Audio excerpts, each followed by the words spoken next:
Guys, RRB technician इसका हम लोग प्रीवियस ईयर का पेपर देखेंगे जिसमें हम लोग आगे के क्वेश्चन देखने वाले हैं। तो आज की इस वीडियो में हम लोग पहला क्वेश्चन देखेंगे। तो देखिए क्वेश्चन है, यहाँ पर लगा हुआ है क्वेश्चन मार्क। यहाँ पर कौन सा नंबर आएगा? आगे देखिए क्या है, लुप्त अंक ज्ञात कीजिए यदि इसके गुणक जो है 11 और 13 है। अगर हम लोग 11 और में 13 का मल्टीप्लाई कर दें तो हमें कितना मिलता है? 143। तो देखिए 1 तो आपको मिल गया आगे का डिजिट और 3 लास्ट वाला डिजिट मिल गया, लेकिन बीच वाला डिजिट क्या आ रहा है? 4। तो यहाँ पर क्या भरा जाएगा? 4। तो option 4 is right answer. Question है, दिए गए प्रश्न को ध्यानपूर्वक पढ़ें और बताएं कि इसका उत्तर देने के लिए निम्नलिखित कथनों में से कौन पर्याप्त है।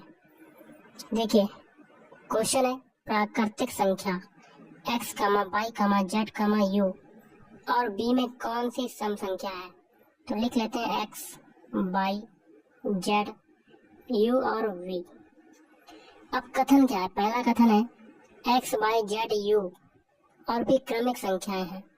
क्रमिक संख्या मतलब जो क्रम से आती है, जैसे कि क्रमिक संख्या क्रम से आती है 1, 2, 3, 4, 5, ये क्रम से चल रही है आपकी संख्या, ये क्रमिक संख्याएं कहलाती हैं।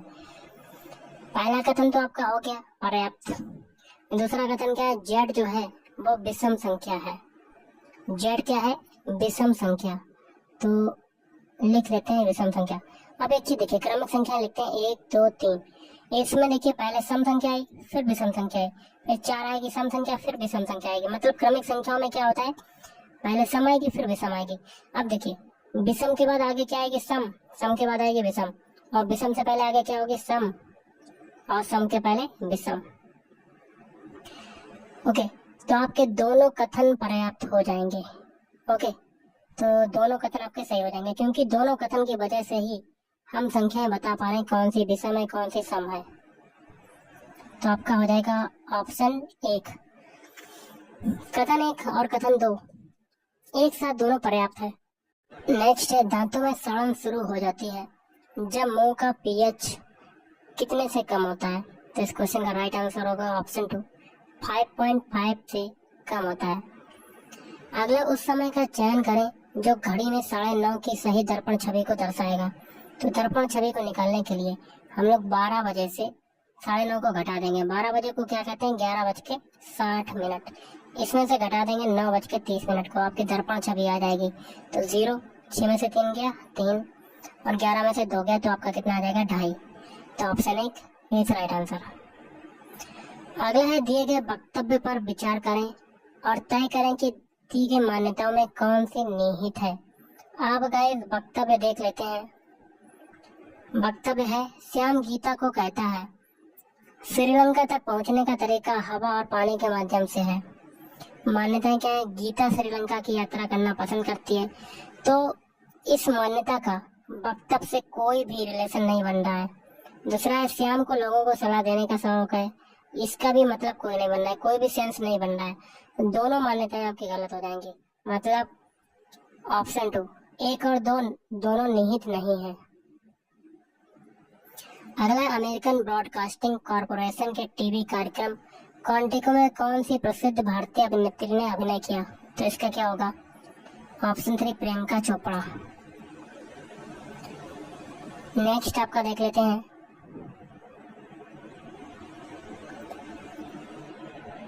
क्वेश्चन है, 123 गुणे 356 बराबर है 43,788।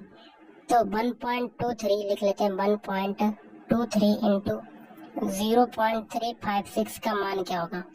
तो देखिए यहाँ पर दशमलव हटाया, 1 लगाया, और 2 कितने पॉइंट है आपके? कितने आगे अंक है? 2, तो 2 0 बढ़ा दिया, फिर मल्टीप्लाई, यहाँ से पॉइंट हटाएंगे, 1 लगाया, 3 पॉइंट है आपका, 3 अंक है आगे डिजिट है, तो 3 0 बढ़ा देंगे। अब देखिए कितना आ जाएगा? 123 इंटू 356 बटे में 1000 इंटू 100। ऊपर इसकी वैल्यू कितनी है? इसकी वैल्यू है 43,788।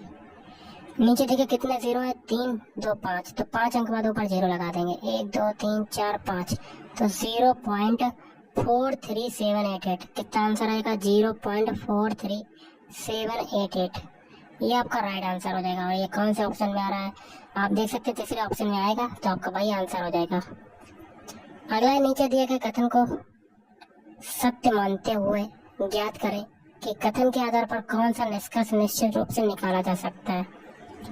ओके, कथन आपका देखिए क्या है, लोगों की शिकायत है कि त्योहारों के मौसम में बस टिकट उपलब्ध नहीं होते। निष्कर्ष क्या है, लोगों को सलाह देनी चाहिए कि त्योहारों के मौसम में बेयात्रा ना करें। इसका कोई सेंस ही नहीं बनता है गाइस। दूसरा, सरकार को चाहिए कि वो त्योहारों के मौसम में ज्यादा से ज्यादा बसों की व्यवस्था करे। इसका ये आपका सही हो जाएगा, निहित हो जाएगा इसके लिए। मतलब ऑप्शन 3 जो है राइट आंसर केवल निष्कर्ष 2 अनुसरण करता है। इस वाले को हटाते हैं। अगला, निम्नलिखित में से कौन सा एक एम्फोटेरिक ऑक्साइड है? तो ऑप्शन है एल्यूमिनियम ऑक्साइड।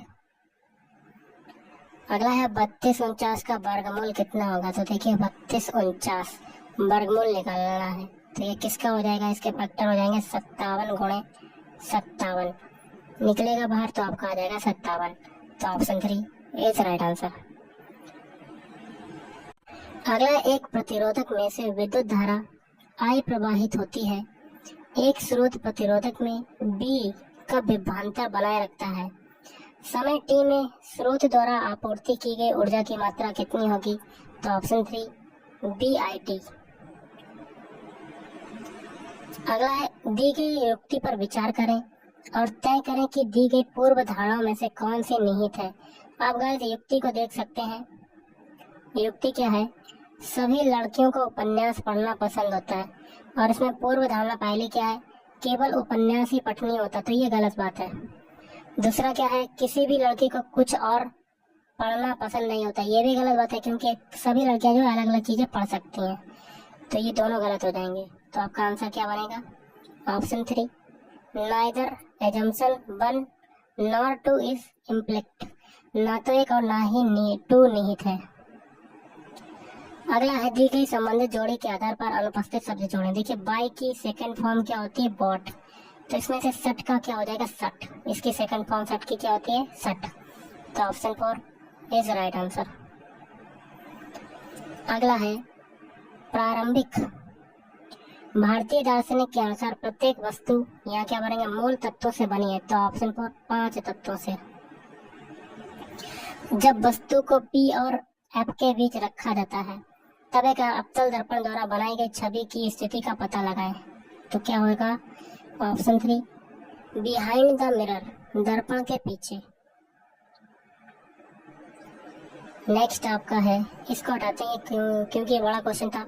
अगला है, एक अल्कोहल का क्वथनांक 78 डिग्री सेल्सियस है, केल्विन पैमाने पर तापमान कितना होगा?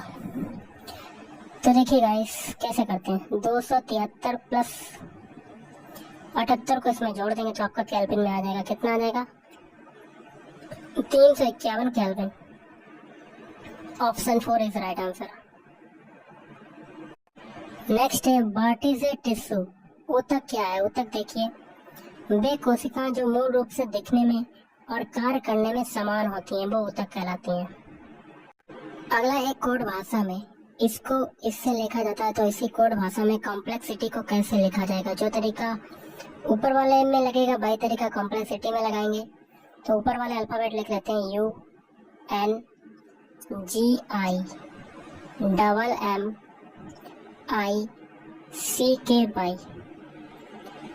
इसको क्या लिख रहे हैं? MIGNU और फिर CIM। ऊपर जो है टोटल अल्फाबेट है आपके 10, इसमें हम लोग 5-5 के जोड़े बना लेते हैं। तो देखिए स्टार्टिंग में 5 अल्फाबेट, M लास्ट वाला आगे आ गया, I भी आ गया, G भी देखिए, N देखिए और पहला वाला लास्ट में चला गया।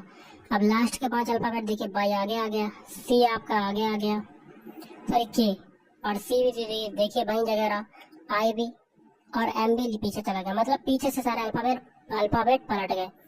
यही तरीका कॉम्प्लेक्सिटी में लगाएंगे। तो अल्फाबेट लिख लेते हैं COMPLEXITY इसमें टोटल अल्फाबेट कितने हैं? 1 2 3 4 5 6 7 8 9 10। इसमें भी 5 5 के जोड़े बना लेते हैं और पीछे से सारे अल्फाबेट पलट देते हैं। एल आपका आगे आ गया, पी देखिए आगे आया, एम आपका वहीं जगह पे रहा और ओ भी देखिए, फिर सी। अब आगे के देखिए, बाई, फिर टी, फिर देखिए आई, फिर एक्स और फिर ई। ये जो अल्फाबेट मिला यही आपका आंसर हो जाएगा। और ये किस में आ रहे हैं? ऑप्शन 4 में। अगला है फरवरी 2018 से, इसको हम लोग नेग्लेक्ट करते हैं क्वेश्चन को। अगला है बंगाल का पहला विभाजन वर्ष में हुआ था, तो ऑप्शन डी 1905 ईस्वी में।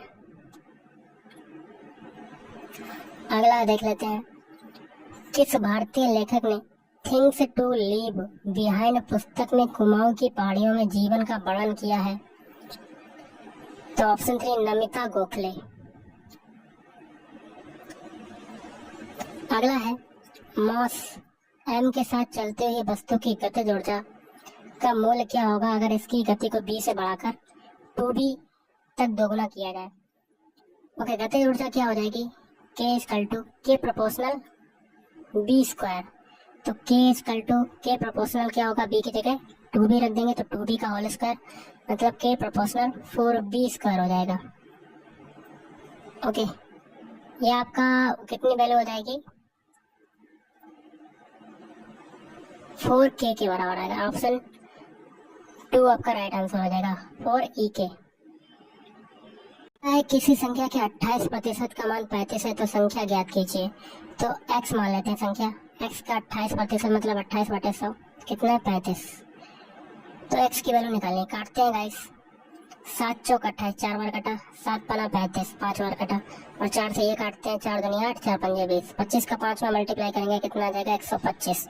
Option 4 is right answer. अगला, यदि कंडक्टर का प्रतिरोध दोगुना हो जाता है तो विद्युत धारा आधी हो जाती है, यह किस कारण से होता है? तो option 2 I equal to B upon में R। और आज का लास्ट है, ईसाई धर्म में सबसे प्रसिद्ध चर्चों में से एक सेंट पीटर्स बेसिलिका किस शहर में स्थित है? तो मैड्रिड। तो गाइस आज के इस वीडियो में इतना ही। Thank you.